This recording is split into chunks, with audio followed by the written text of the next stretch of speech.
It can be hard, can't it? You're trying to learn German and you've got no one to practice with. Now, I live in Tasmania, eine kleine Insel südlich von dem australischen Festland, also ziemlich abgelegen. It's fairly remote. And maybe it's the same for you. So how can you learn and practice German if there's no one around to speak with? Well, today I've got a really practical tip for you. Grüß Gott, hallo, ich bin Billy Badger und heute habe ich für euch einen super praktischen Tipp.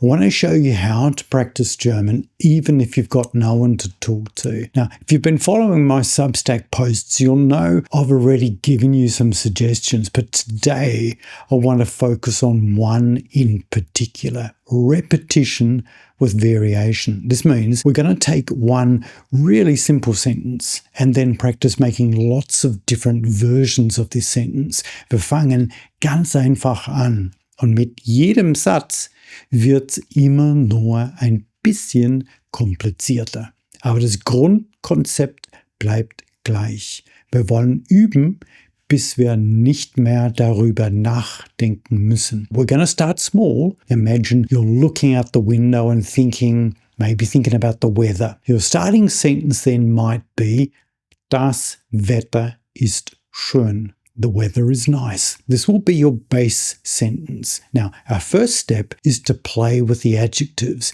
Keep the same structure, just cycle through a number of different describing words, working down through all the different possibilities from good to bad. So we might have something like this.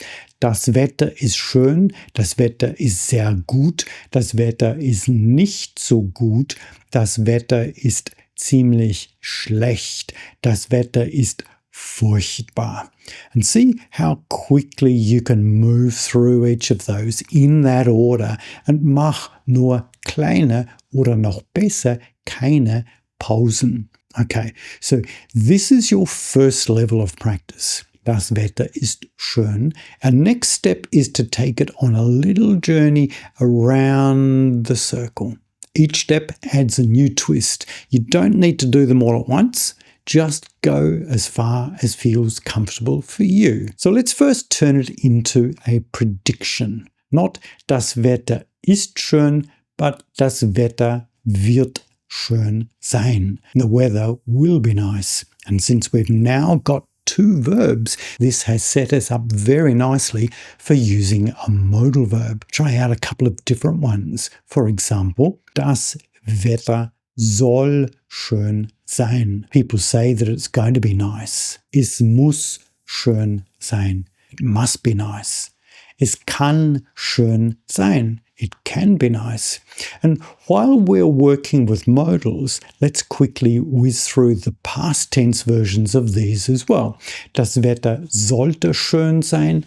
It was meant to be nice. Das Wetter musste schön sein. The weather had to be nice. Es konnte schön sein. The weather could be nice. Now let's try the past tense. We'll start with the simple past. This makes sense because we're just using the verb sein. So not das Wetter ist schön, but das Wetter war schön. The weather was nice. And from here, it's a really easy step into the subjunctive or the conditional. Das Wetter wäre schön. The weather would be nice. But we could also use the perfect form of the past tense. Das Wetter ist schön gewesen. The weather was nice.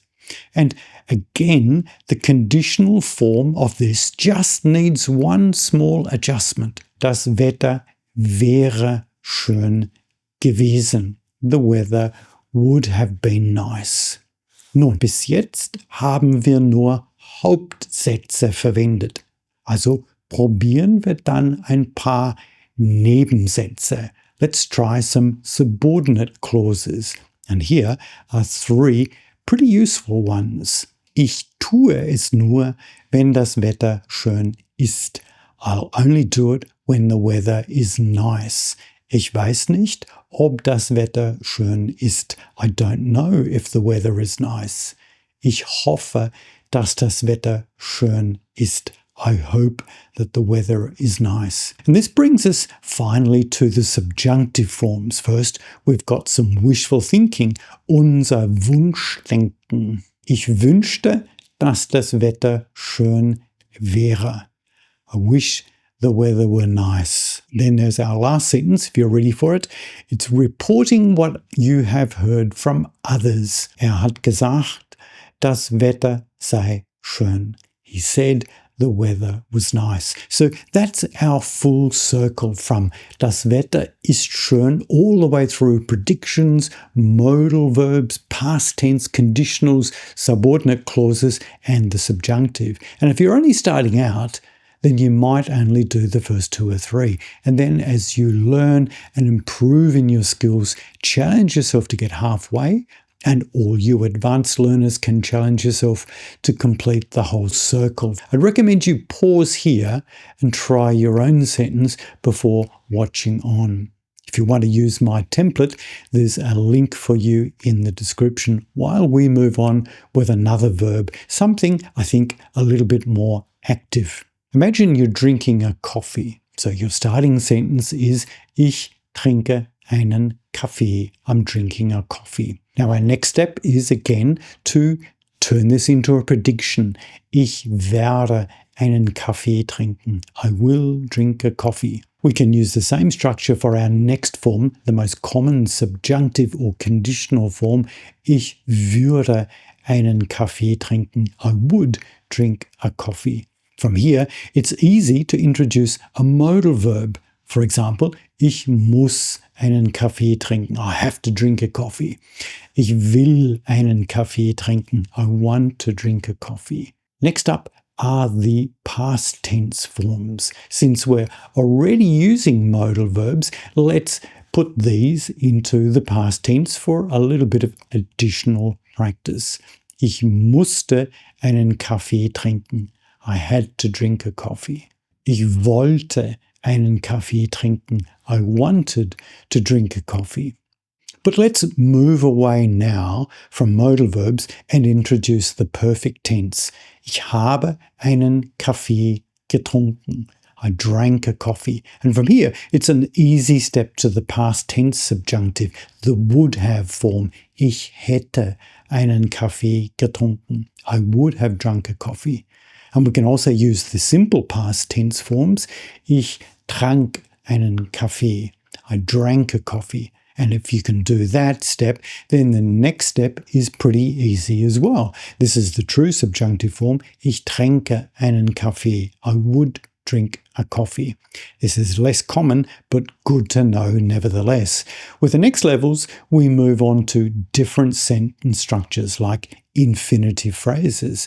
Es ist schön, einen Kaffee zu trinken. It's nice to drink a coffee. Or maybe, ich habe keine Zeit, einen Kaffee zu trinken. I don't have time to drink a coffee. And I'm sure you'll be able to come up with some others to add in. Aber jetzt probieren wir wieder ein paar Nebensätze. Our subordinate clauses. Here are a couple. Ich bin froh, dass ich einen Kaffee trinke. I'm glad that I'm drinking a coffee. Ich habe es gern, wenn ich einen Kaffee trinke. I like it when I drink a coffee. This brings us to the passive where you disappear and the coffee itself becomes the subject. Here we'll work through all 3 tenses. Ein Kaffee wird getrunken. A coffee is being drunk. Ein Kaffee wurde getrunken. A coffee was being drunk. Ein Kaffee ist getrunken worden, which means more or less the same. A coffee was being drunk. And okay, there's only one step left, and this is where you report on what you have heard or what you've been told. And this is our reported speech. We could say, for example, es heißt, man habe einen Kaffee getrunken. You've heard or somebody has said that a coffee was being drunk. And that's the full round with the verb trinken. You can try the same exercise with any verb you like. Schlafen, to sleep. Lernen, to learn. Arbeiten, to work. The idea is always the same. Start with a simple base sentence and work your way through the circle as far as you can. So That's the idea. We started with Das Wetter ist schön, and then we tried it with Ich trinke einen Kaffee, and you saw how the sentences can grow and change as you move around the circle. So now it's your turn. Pick one verb you use every day. Start with a simple sentence and see how far around the circle you can go. And if you'd like some help, I've made some free practice templates that you can download from the description below. Use them to guide your own sentences and to keep track of your progress. Danke fürs Zuschauen. Thanks for watching. Bis zum nächsten Mal und tschüss.